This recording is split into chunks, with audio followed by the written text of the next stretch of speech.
How to fix the Telegram SMS fee problem. First, delete the Telegram app.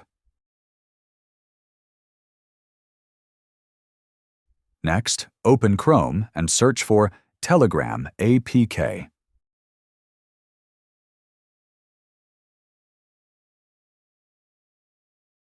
Then go to the link, scroll down, and tap on Older Versions. After that, scroll again and find version 11.9.1. Scroll down and tap on the Download button, then tap Download Anyway.